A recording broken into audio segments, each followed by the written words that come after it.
I'll do it on the computer. It'll be easier for me to access it. Okay, so how about we do an introduction? Dr. Kumi, would you like to go first? Oh, I don't sure. I'm Clement Akumo, Associate Professor here in remote sensing at the College of Agriculture. I'm part of the project, so I'm kind of excited to learn a lot too about poultry farming. So I work with sensors and drones and satellites and technology. So I'm trying to look at ways also to incorporate that in poultry and other agricultural practices or management. And I'm Thank based here at Tennessee State here in Nashville. Yeah. you. Okay. And anybody from your team, Judith, would you like to introduce yourself? Oh, it looks like Oh, she she's might be. yeah, she might Okay. step out. Mhm. Oh, Okay. Well, sorry. That me? I think it's oh. under my mom's name because I'm using Oh, her. okay. Yeah, I'm using her internet, so No, she's no, on. no, it's fine. No, it's not fine.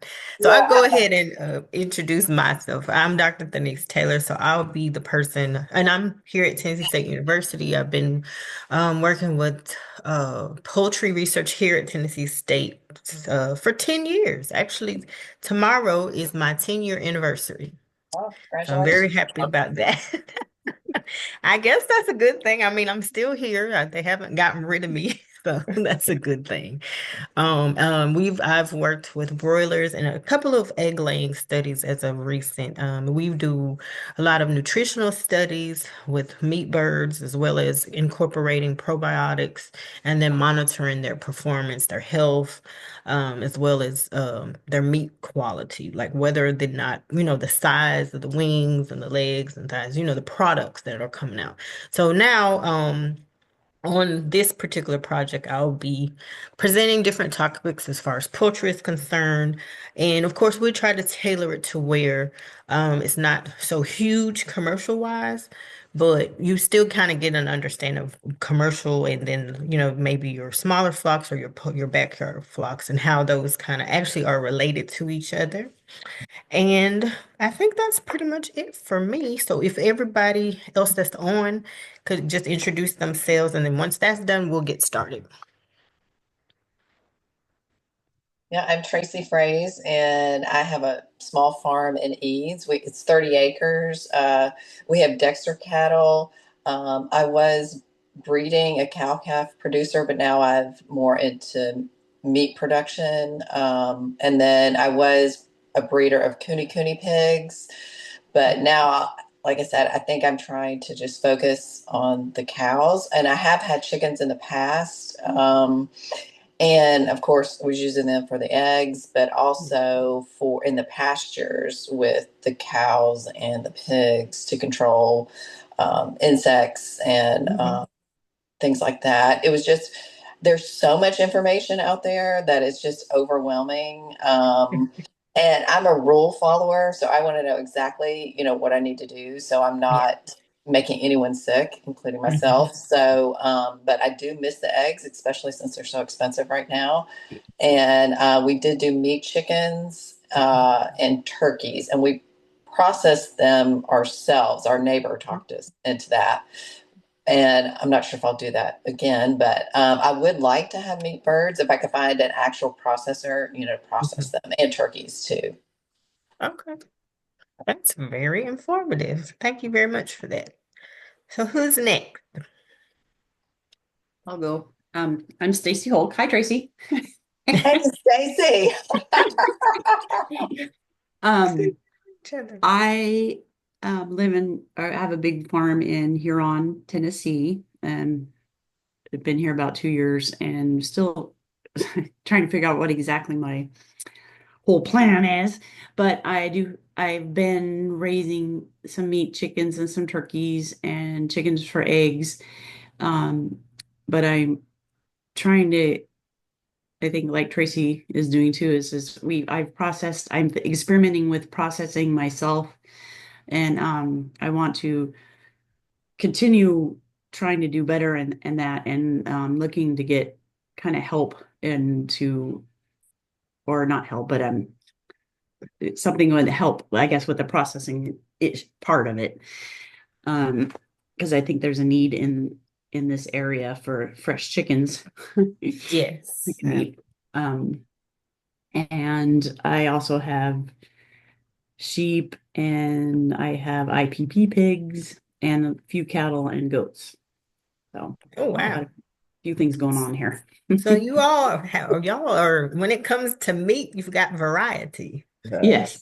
Okay. Well, that's not a bad thing, especially nowadays. We don't know how things are going to go. So I think at this point in time, this whole class is really going to help a lot of people because now, like you said, a lot of people are like, well, the price of eggs, I don't know how long that's going to be going up or down or whatever. And just depending on the areas you are, it might be beneficial for you to go ahead and, have a couple of flocks so that you can do that. And then not just that, share with your family, your community, and or even the grocery stores. So who's next? Chaz. Well, you are muted, please. You're mute, Chaz. Oh, hi. Mm. What's your name? Oh, Chaz. Oh, I'm sorry. My coworkers were talking. Oh, Yeah, my name is Chaz Hardy. What's the next question? where are you from and what do you do? Oh, my name. I'm from Chicago, and then I'm a extension services work aide. That's my position. Okay. Yeah. So he assists us in sending out the information to you all and kind of keep us in track and maybe reaching out by phone or what have you to say, hey, don't forget to pop on for this meeting today and so on and so forth. Yeah. Okay. So is that somebody else's iPhone? Is it Michelle's iPhone? Maybe, maybe not. Well, anyway, welcome. So I'm going to go ahead and get started by sharing my screen. Make sure I got everything up.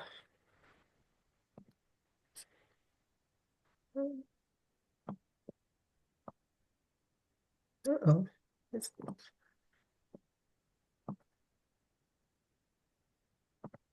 All right. Can everybody see that? Okay. So today's topic, so last week we just kind of did an overview of kind of just like poultry production, whether it's small or big farms. And of course, again, asking what is it that you're trying to do? If you plan on getting birds, so is it going to be for meat? Is it going to be for eggs? Is it going to be for both? Or what type of birds are you trying to raise? So now today we're going to be focusing more on the layers and breeders as well as the incubating of eggs. So layers, these are your birds that's going to produce your eggs. And then the breeders are usually the ones or the types of breeders you would select in order to continue their lineages. Okay. And then of course, on the egg side, once you get the eggs, are we going to use these eggs for hatching more birds, or are you going to get eggs just to consume? So kind of to get everybody an understanding of where they are. That's why we came up with just 5 short questions. And if you can't answer them on the QR code or the Google form, like I said, I'll try to email it out again to you all. But we can go ahead and go through them together. So, and some of these you might already know. So, this is just to get a feel of where people are as far as them trying to raise eggs, especially for consuming. So, how many eggs will hen or hens lay? Oh, okay. No problem, Brittany. Welcome. But yeah, so I don't know if you could use your phone to do the QR code or if you can it's also in the chat. So I'll give y'all about 1 minute. I'm gonna put a little timer on for 60 seconds to see if we can get some answers up there.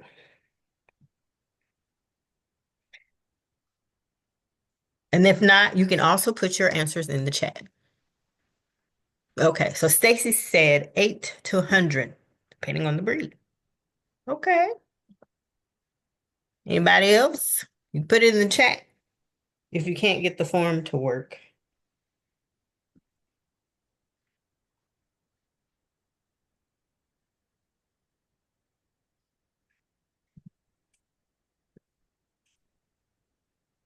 50 to 75. And Brittany says she's heard of 1,000. Okay.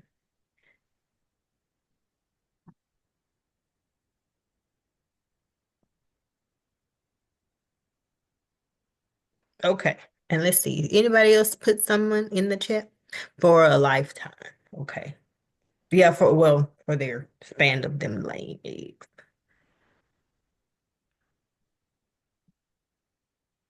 And let's see. The second question is, well, let me go back to the first question to kind of give you all the answer. So, we could break this down in the time frame. In a day, one bird could probably will lay about 3 eggs a day, right? So if you do the math and you say, okay, well, I got 5 birds, you might get 15 eggs in a day. But yeah, it's about in the range, and it also depends on the bird, the breed that you choose, and we'll get deeper into that a little bit later. But yes, it could be anywhere to 50, 75. Usually it's about 300. Yeah.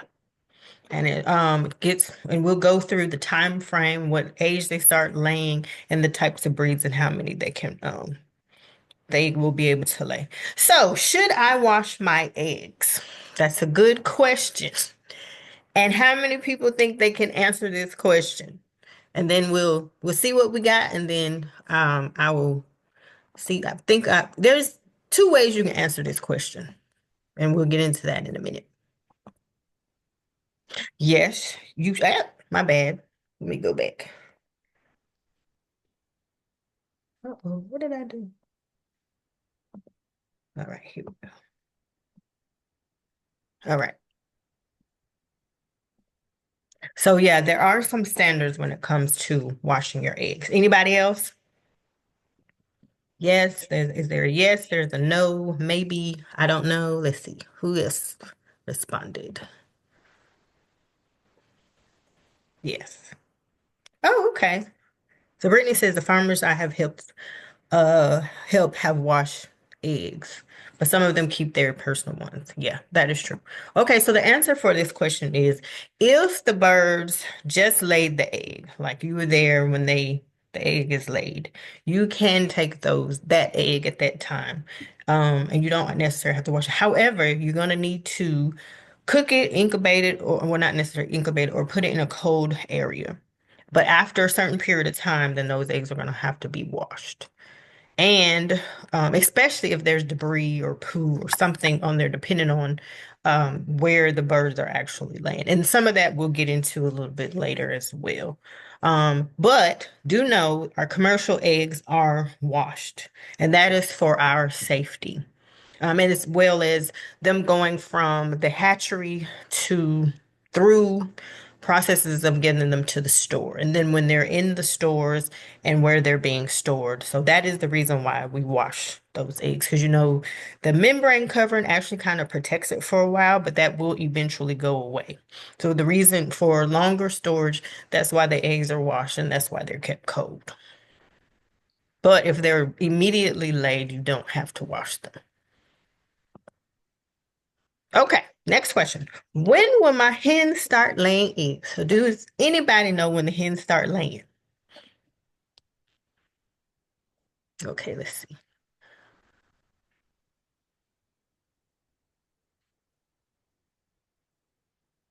Yep.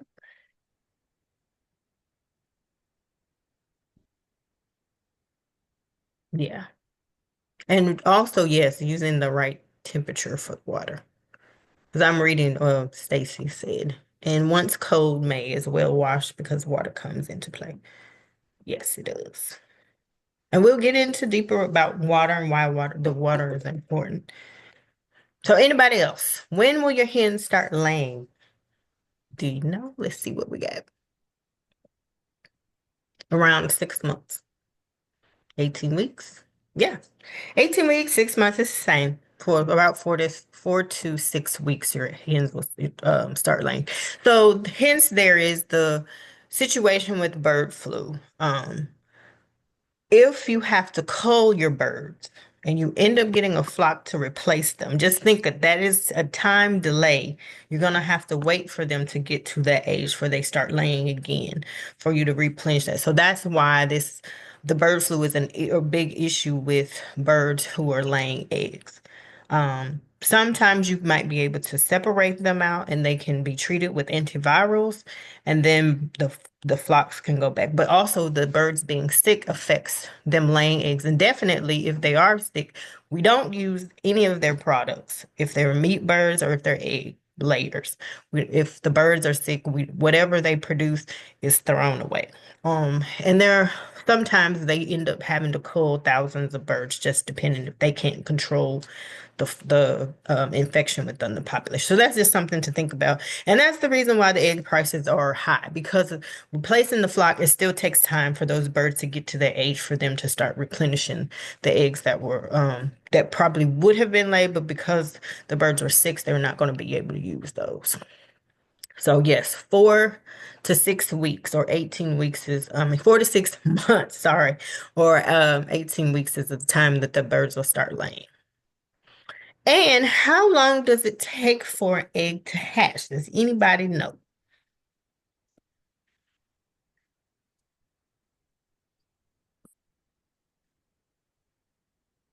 27 days.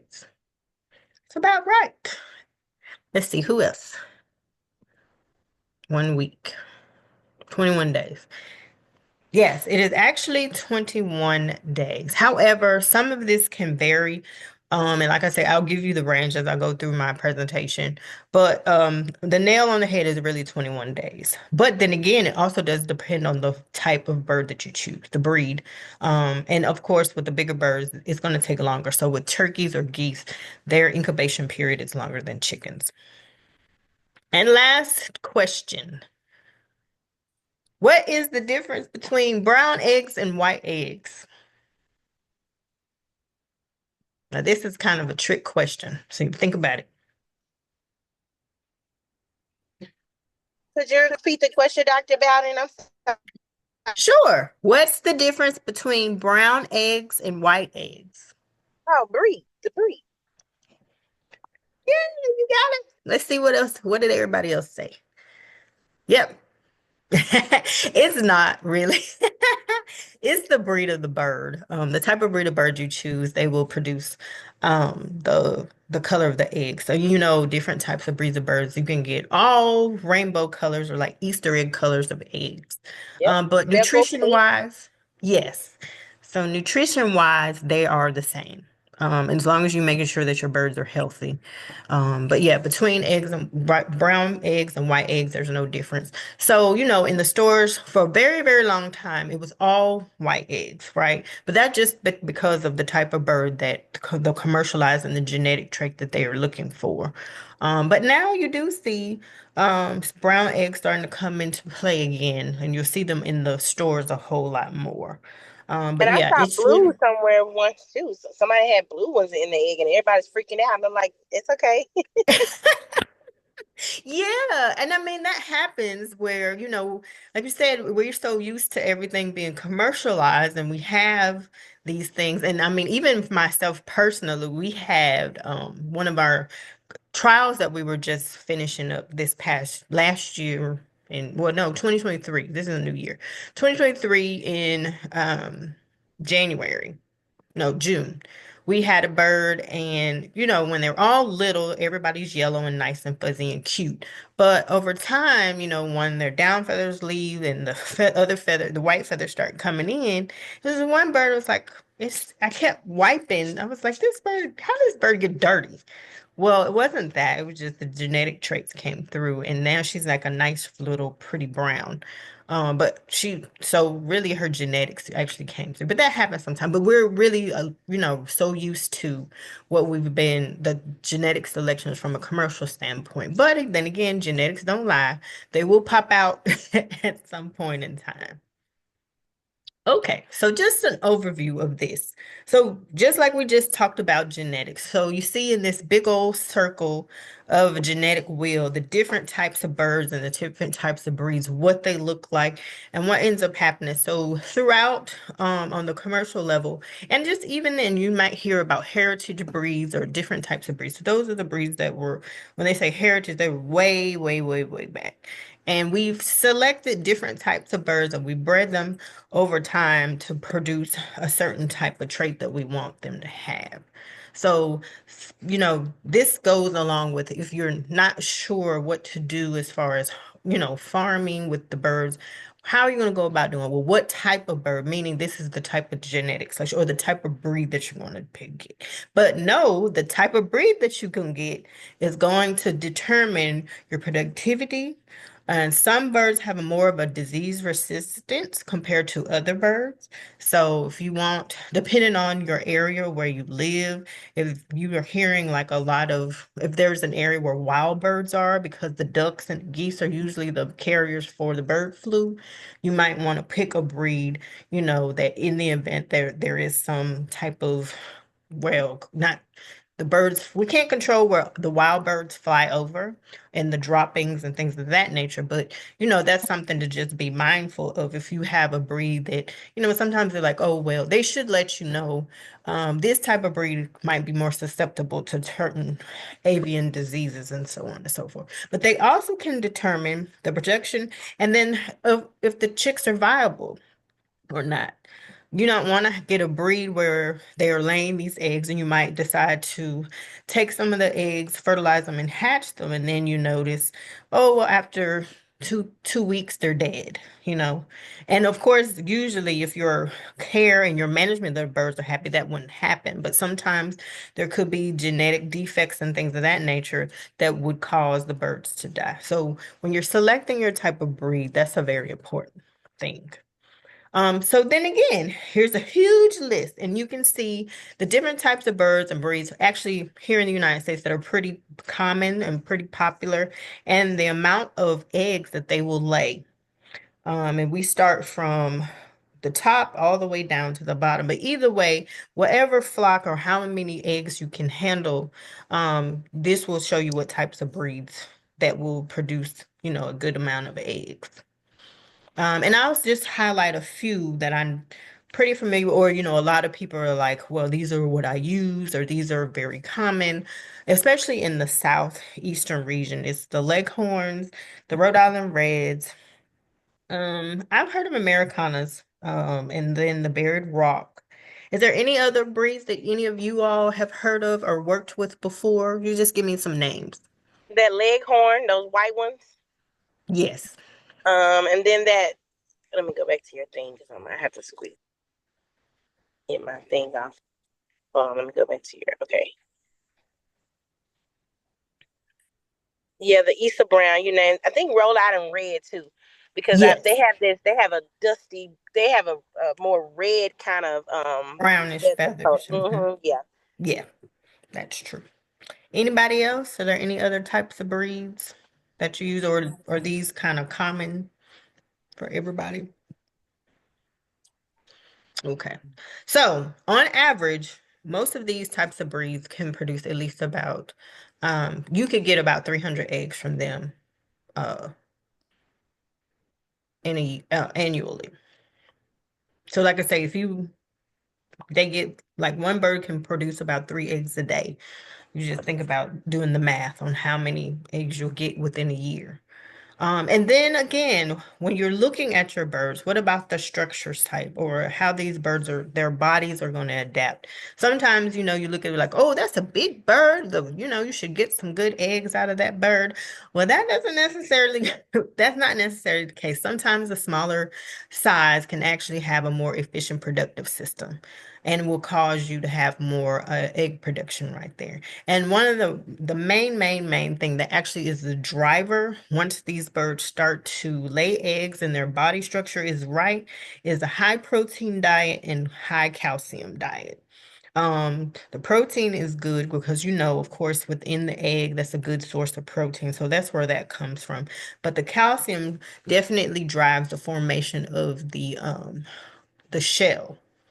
But when you think about it, it's no different when women are having babies, where, you want to make sure the mom has a great balanced diet. You have certain more iron, more protein, and things like that, because those things are being passed along to the babe. Well, the same thing with this, even though these eggs are not fertilized, those proteins and the calcium is still being transferred to the eggs as they're being laid. So that helps you to have very good quality eggs and a good production rate, is to provide a high protein and high calcium diet. And this right here is more of a breeder style role of, these are the birds that we get together to kind of breed, and then these birds will actually end up producing your eggs a little later on. And only reason why I'm putting this out there, I'm not saying that you might not be thinking about breeding, which is actually not a bad thing, because Tennessee is actually one of the places where a lot of the grandparent birds are coming from, that are used by a lot of commercialized places like Avian or Cobb. So a lot of those grandparent breeds actually are here, well, in Tennessee. But there are breeder farms. So there are some people where they just want to have the birds to breed. So that's also another option, if that's something that people hadn't thought about, or instead of, just the production side of the eggs or the meat, then you can also have birds to breed to also produce these types of things. So, and then again, selecting the types of breeds where you can cross them together so you'll have high quality hatching eggs. And that's very important. You don't want to have birds that are producing eggs that are choppy, or they're not shaped right, or the calcium may not be forming right, and they might have thin and the shells break. And then that costs a lot of waste for you, because you'll have to throw those eggs away. They're not usable or anything like that. But again, in these breeding farms, you can see in the picture in the middle, where you have three different types of birds, and you look at, well, this bird has good shell quality. Their eggs are viable, they'll continue. And so you pick those three and you kind of cross in between those types of breeds. So those will help you to make sure that you're going to have good eggs to come out. So they pick those different types of traits on these breeder farms, and they allow the breeding actually to happen naturally. Now, not to say that some people or some farms, they might do something artificially, just because they may not be able to get a hold of a rooster if they want to breed some birds for something else. However, again, on the breeding farms, they allow the hen and the rooster to get together and have just natural mating behaviors, and they have housing set up situations in order for them to do that. So that way that the males and the females are there together. And it's been working all these years. So this is something that they keep doing. So your egg quality when it comes to this breed coming from or within the breeding setting. You want to make sure that you have high egg quality. If you have high egg quality, that will increase your hatching rate. If your egg quality is bad, that means the birds as they are hatching is not going to be well. They may either hatch too early, or they might hatch too late, or they might not get enough nutrients for the chicks to be alive after they have hatched. So this also helps produce the productivity, because you think about it, if you hatch eggs and the birds are sick, or they actually end up dying later, then you don't have anything afterwards, and you'll have to start over again. And remember, that means you're going to have to go another 21 days with another set of eggs to start that process all over again. So that's why it's best to make sure, yes, you're going to pick the right trait, but make sure that you have high egg quality, so that your hatchability rates will be better. And then, of course, anything that happens with the bird, it's going to happen in the eggshell, inside the egg, as they're growing and as they're developing. So if your egg quality is good, then that means your chicks, once they hatch, they're going to be good. So that's why you also make sure that particular diet for those birds is high in protein and high in calcium. So that helps with the bird and development and their formation. And again, this has an economic impact.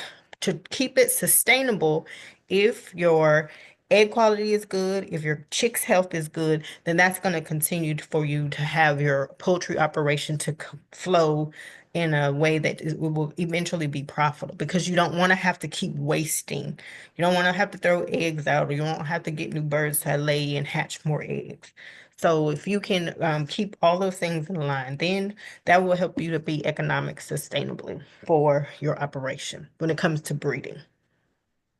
Are there any questions so far before I move on to the next section? Okay, so next thing, when you have your eggs, if you're raising eggs or you have eggs that you might want to end up hatching.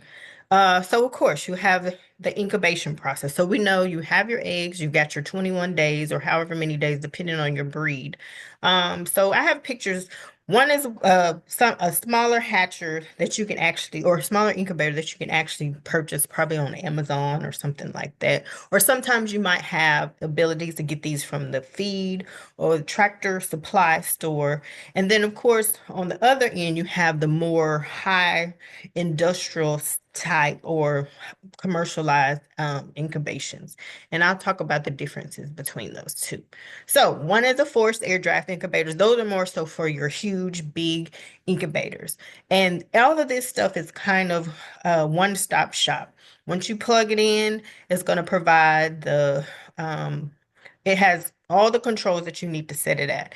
And if you have eggs from like a certain type, like a leghorn, they might say, hey, you need this amount of ventilation for them, you need this amount of humidity, and then you might need this amount of light, or they might need to be turned at this angle, or they might to be rotated on a certain period, at a certain time. So in those situations, they'll also make sure this will increase your hatch rates as well as the chick viability. So then, of course, you can also have a stand or a still air incubator, which is kind of like the previous one from the picture before, where it's a little bit smaller. Now, that one is, a little bit, you can still manually put certain things in there, but it's really, really good for beginner farmers. And it's also helpful for small scale operations because you're not paying a whole lot of money for this huge equipment. And then you might not even need that many eggs. You might want to have 12 or 10 or so on and so forth. So those types of the still air incubators they work just as well, and they will still provide a good hatch rate and make sure that your chicks stay viable. So this is the whole cycle from chicken to egg back to chick, right? So that same question, who comes first? Is it the chicken or the egg? I think it's based on this. It's kind of like a bit of both. But yeah, you have the egg that from the adult bird. And like I said, this cycle will continue. But this is once again for if you're going to be hatching birds, right? So you start with the egg, it's an embryo, and this particular one has been fertilized. So it's going to go through its certain period of digestation. It's going to have different stages. And then it's really taking you kind of through the 21-day situation with it, what's happening inside the egg before they end up hatching as chicks, okay? So making sure again the temperature is right for those eggs, the humidity is right, the ventilation, all of that can be very detrimental or very helpful to your embryo as it's developing. And then you can see on the inside it says how many hours this happens after they're being laid, how many days after laying. So once you get to 21 days, you're hoping by then, if your temperature, humidity, and ventilation is correct, or if it's right, then you'll have several happy hatch chicks. Okay. And so that is kind of like the process of that. So we use, the still air incubators to help that process happen. And that's not to say that you still couldn't use other birds or just the birds themselves to sit on the eggs until they do hatch, because that is a natural thing that the hens do themselves. And sometimes they'll actually even start to nest even if they're not laying anything. So let's see here. Hold on a second. Let me fix something.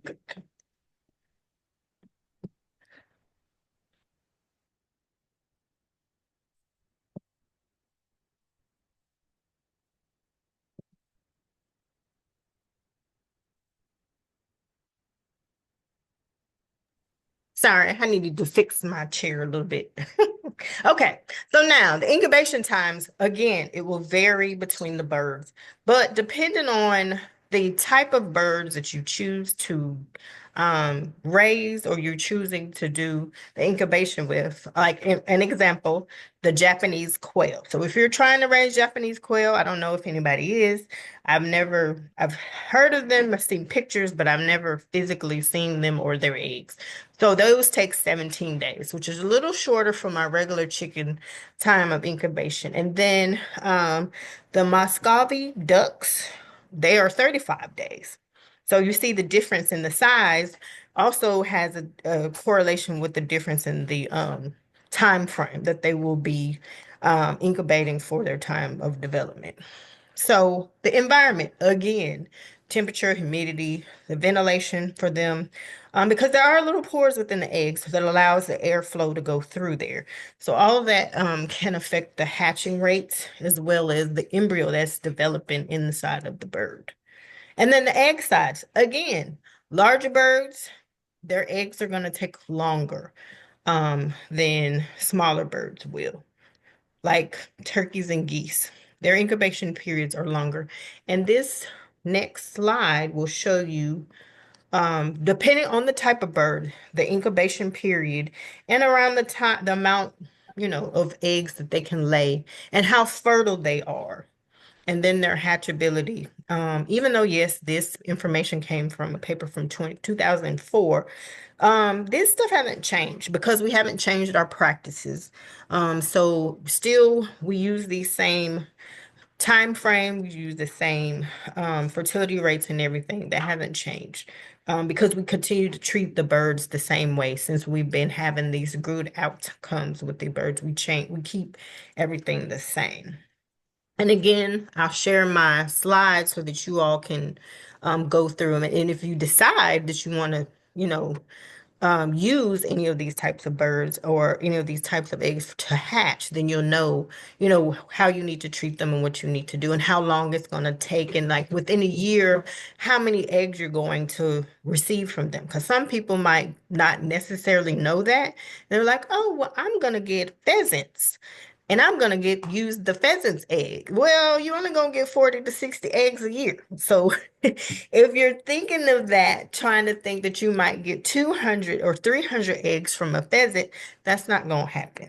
So it's good, that we're talking and trying to get this information out so that people know, kind of what they're working with. And another, like I said, we've worked with guinea fowl on Tennessee State's property as a meat bird. However, they're actually dual purpose birds, but you can see from them, their incubation time is like a week longer than chickens, and they produce only about 40 to 60 eggs. So again, if you were to choose that bird and you're like, oh, I can get meat from them and eggs from them, but don't necessarily bank on them producing, if you're trying to produce a lot of eggs, that particular bird wouldn't be a great choice. Let's see. And then again, the incubation periods of times for each one of these different types of birds. This hasn't changed. And you see that this data is actually even older than now. That's 1991.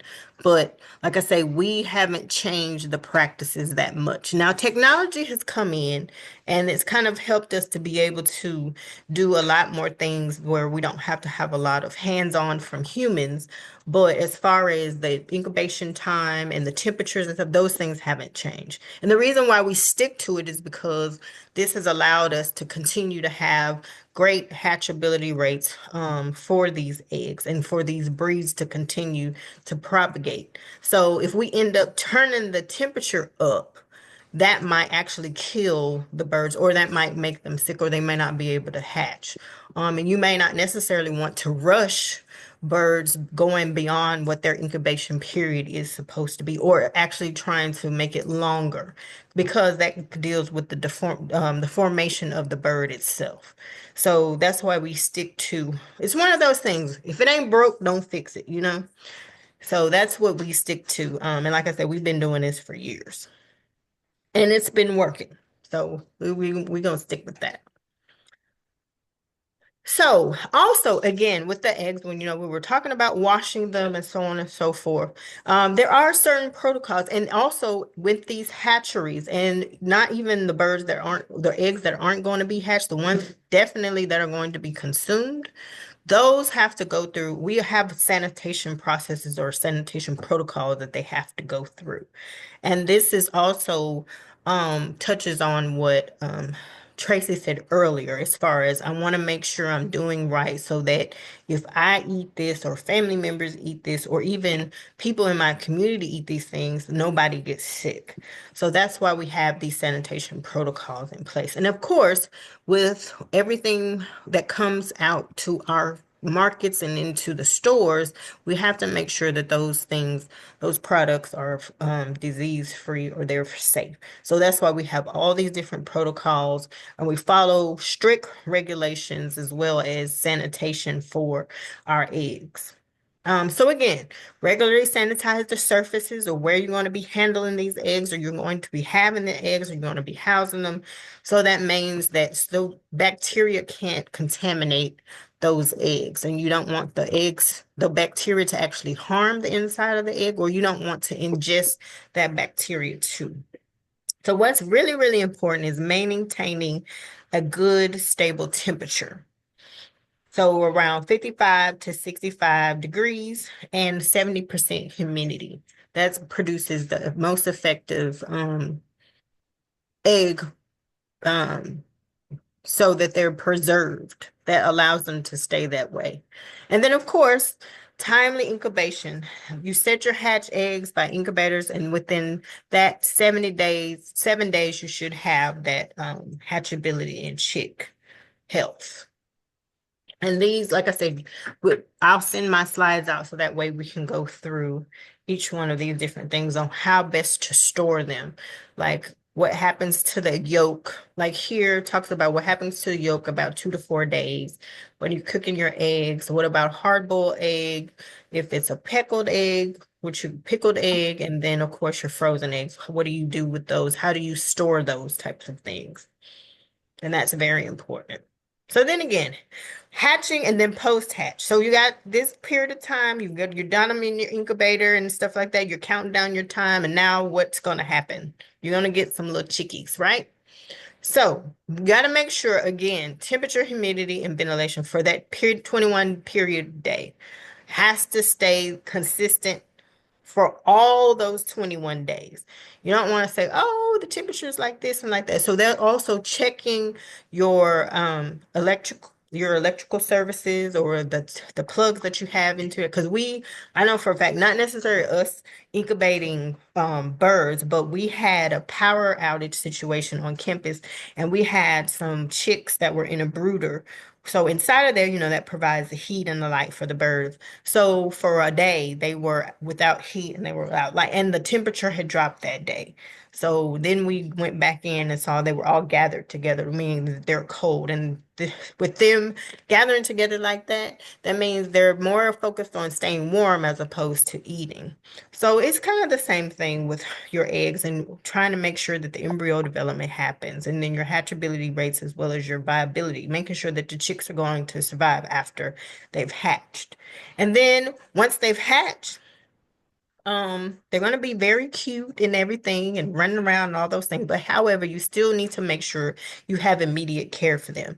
Especially visually inspect the birds, to make sure that most of them will look the same. However, there may be some deformities that might happen over time. So you just want to be mindful of that. But that doesn't mean that you have to just throw the chicks out because they might have a little deformity, or there might be just little quirks, or they might be not, some of them may not be as big as the other birds, but just keep monitoring them. And then, like I said, if there's some genetic issues, usually over within a week or 2 weeks, those birds are usually going to pass away. So you just make sure that the environment is nice and safe for them to be comfortable. And then again, when they come out of the shells, how you properly handle them, make sure that you're transporting them with care and not just tossing them here and everywhere, or playing patty cake or hacky sack with the chicks. Yeah, they're kind of sturdy, but still they're just hatched. So you don't want to stretch them out because that also decreases their ability to perform the way that they need to be. And then their vaccination. What's the time frame you get those with? And providing that with them. Of course, now definitely it's really important to make sure that the chicks are vaccinated. And like I said, we do receive broiler chicks several times with different trials that we do, and the hatcher will ask us, do we want certain things done to the birds prior to us getting them, or do we want all females, do we want all males, or do we want a mix of birds? But this helps with their immunity. That way, you don't have to worry about diseases and that, taking or decreasing the amount of birds that you're going to have. You might say, oh, well, I hatched 20 chicks, but then 10 of them die. Let's go get a Um, shovel, baby. yeah, that's not Shovel. what you want to have. You. So let's Let's go. And then, of course, keeping your environment well. Over time, when they first hatch, yes, they're going to need a lot of heat and humidity. But as they grow older and as their feathers change, then you can turn your heat down. Usually, you'll start with about 95 degrees, and then every week thereafter, until it's about 4 weeks, once their feathers change, then you won't have to provide that heat, and they'll be wanting to run around, and they'll be able to maintain or monitor their own body weight that way. Any other questions so far? We're almost closing out. We're getting there.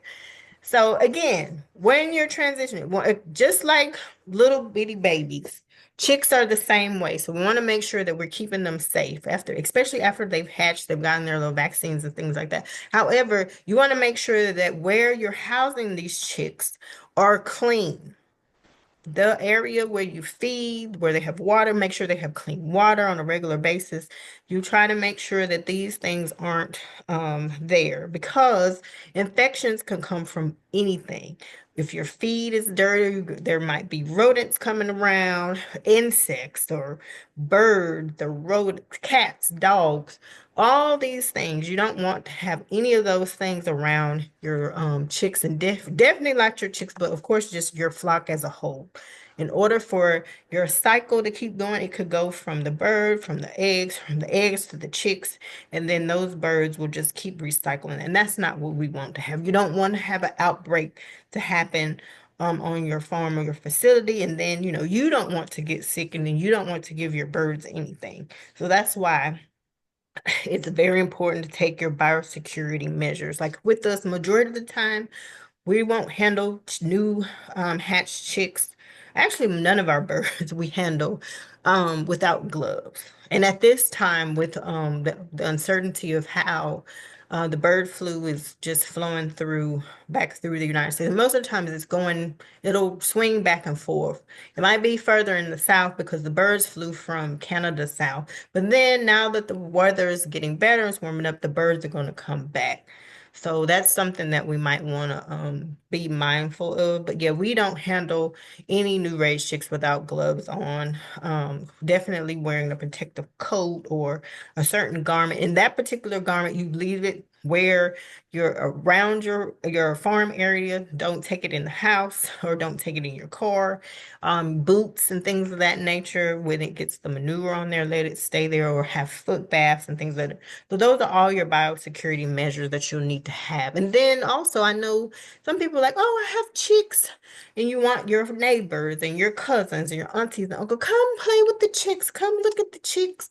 Well, that also brings diseases towards the birds too. So you want to try to minimize that type of exposure, okay? And last but not least, this is the other thing that another new project that's continuously going on, that we have asked anybody that comes on, just answer a couple of questions and if you're interested in this. So it's talking about trying to, the same thing we talked about, the biosecurity when it comes to our birds and as well as your farm, whether it's eggs or meat. We also provide training for food safety. So your birds or your eggs, those are parts of the food system, regardless if it's going out to the stores or not. So I don't know.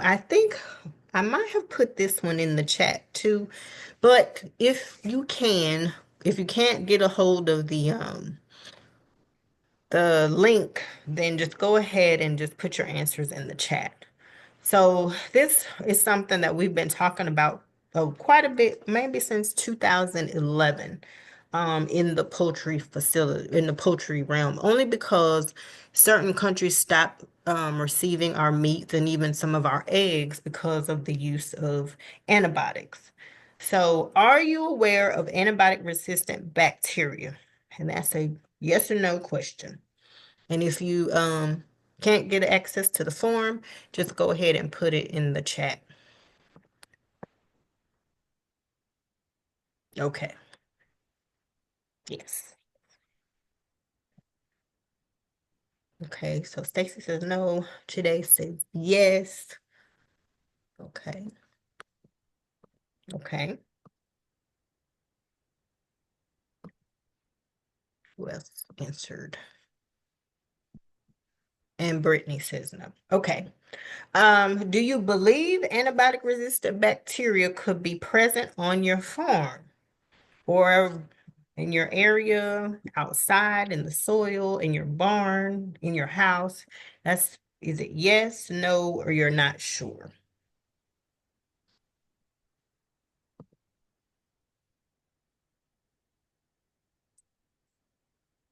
DC says yes.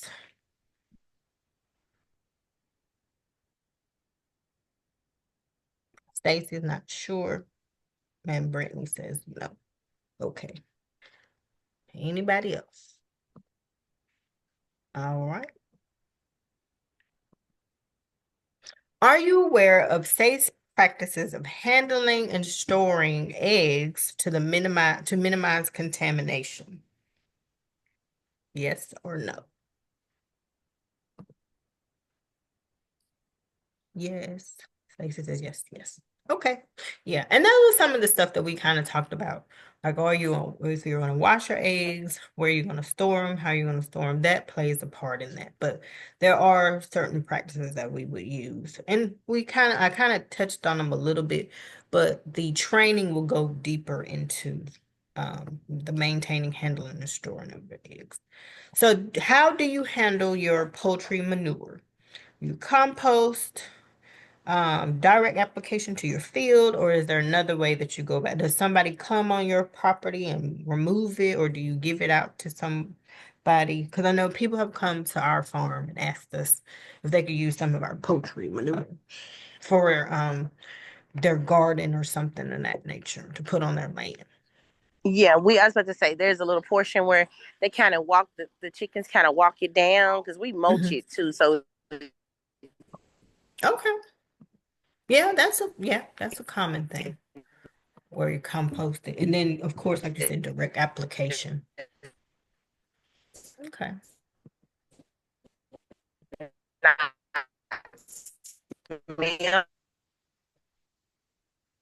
And then third party. Yeah, we've had somebody come, and then I think in our layer house, it's like a solid, no, it's not solid, it's more liquid. Or Yes, well, liquid. yeah, it's liquid because Mhm. we wash it down with water and then it goes into a pit. that, And then and yeah. then the proof will be like naturally just be over here. There's a little board. Yeah, I think she was unmuted. Okay. But yeah, so yeah, we would have and it would actually it's a whole system where it Oh, would the slurry would go to the end and it would go into a tank. And then eventually that tank is connected to a tractor. Once the tank fills up, then we would drive it away and they would take it away to either waste management area, or if someone wanted to take it, then they could. Okay. Do your workers/family members, do they encounter poultry manure on a regular basis? Yes or no? I would think so if you already got birds on your facility or you have birds on your property or on your farm.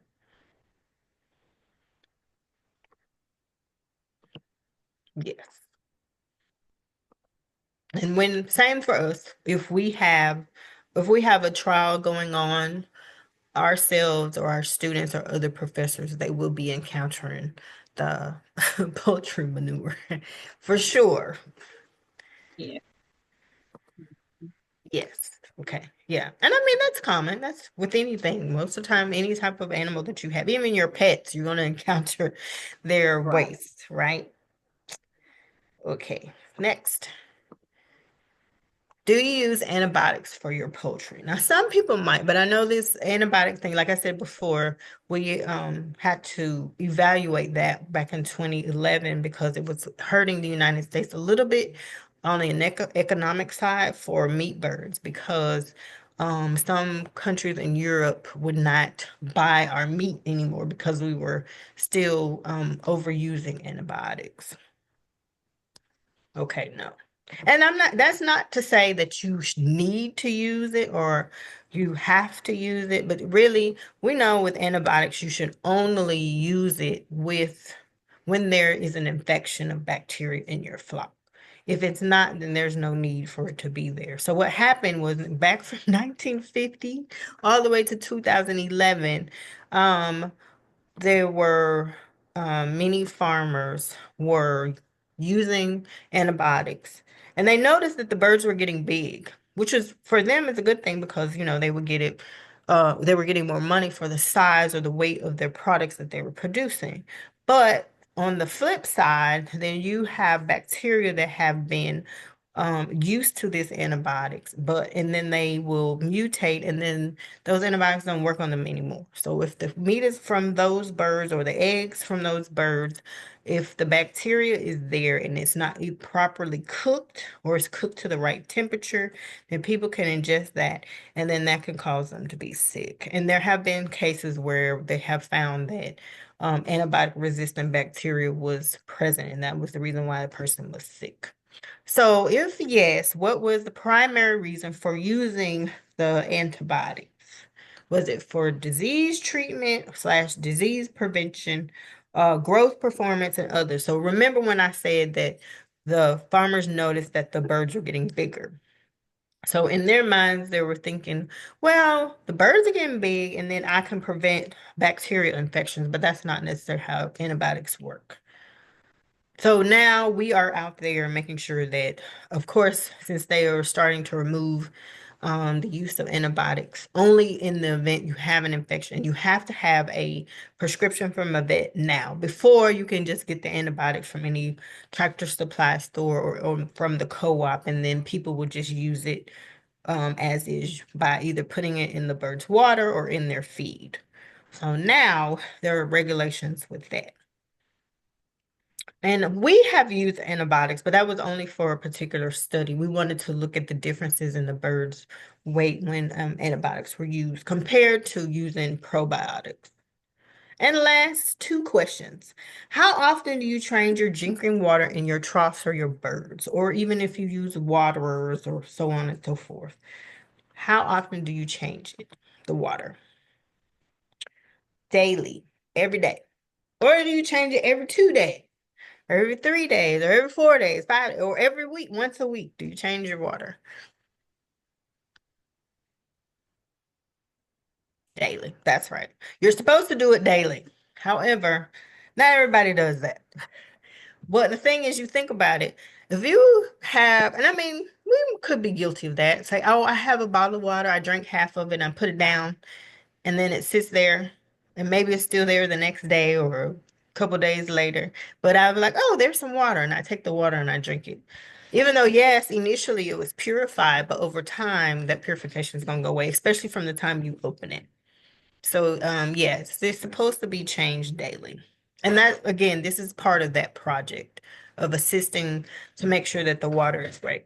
So, do you want a free installation of a UV light system to treat your water for using poultry at your farm or your poultry farming? And you can put the answer in the chat.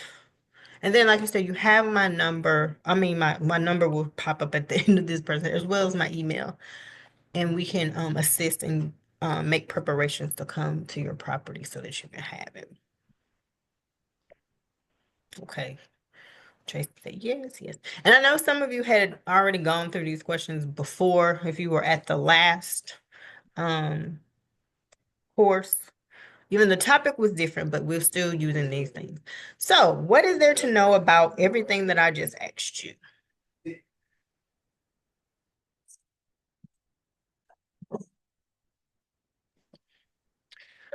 Okay. So next, where's my next? So, safety training for poultry production.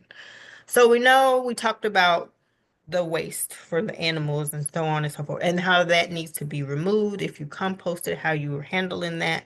Making sure, like, depending on your property, if you're a big area, is there water nearby? Is there lakes nearby? What type of water do you use on your farm? Is it well water? Is it city water? So that could kind of help us determine how to continue to help make sure that your your birds' water stays clean and sanitized. So this information or become helping us with part of this project, you'll be able to learn about the poultry diseases, how to make sure that your birds aren't exposed to those and what to do afterwards. But the main thing is really looking at the drinking water to make sure that we don't have any bacteria or any other pathogens that might actually spread from the birds even to us or even to other animals. So if you do decide to help us with this project or assist in this project, what you will receive, as well as not just making sure that your water stays clean, just partnership with us. So you'll receive a $100 grocery gift card for participating. And what we will do is we'll set up a schedule for us to come out to your property so that we can collect samples of water, feed, your feces, the soil, and just different places within your coops where you have the birds. And what we'll do is we'll take those samples, we'll analyze them to see if any of those antibiotic resistant bacteria may be there or not, or just the type of bacteria that we were able to find. And from there, we'll be able to make sure we could schedule for a UV light installation system to make sure that as your water is out there, that the UV light is showing and making sure that those bacteria don't continue to grow in your bird's water. And then we'll have other workshops and training that we can assist you with to help continue to prevent the diseases and making sure that your water treatment stays there. And again, here is my contact information. There's my email address as well as my phone number here on campus.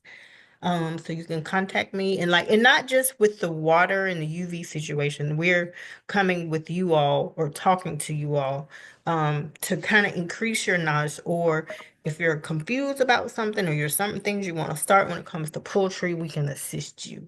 And then you could tell us what are your challenges with working with your birds, or what is it are you having issues with your birds laying eggs, or are you having issues with the eggs, do they need to hatch, or whatever you're deciding to do. We're just here to assist you. And of course, increase your knowledge on where you need to go as far as poultry is concerned. Well, that's it for me. Are there any other questions anybody else have? And then, like I say, I'll put my email address in the chat again, just in case.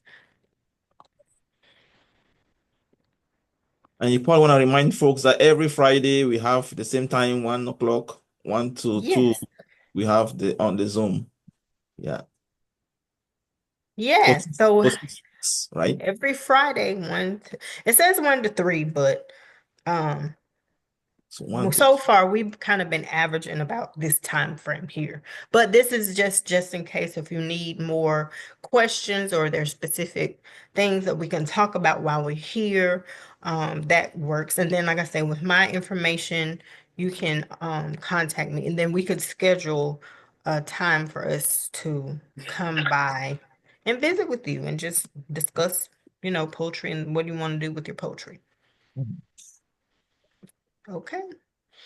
Well, if there are no more questions, I guess I'll bid you all goodbye and enjoy your Friday afternoon. Hopefully nobody gets swept away this weekend. I know, And that right? I thought way, it was starting today too. So Yeah, the yeah. wind, heavy wind waves. Yeah, it's pretty crazy. Yeah. yes. Well, Yeah. yes, thank you so much. Everybody be Yeah. safe. Enjoy your weekend. All right, you guys take care. Bye. Yeah. Peace. Bye. Right. Thank you. All right. Thank you. And then, like I said, we'll work on sending out this Okay. presentation to you. Okay.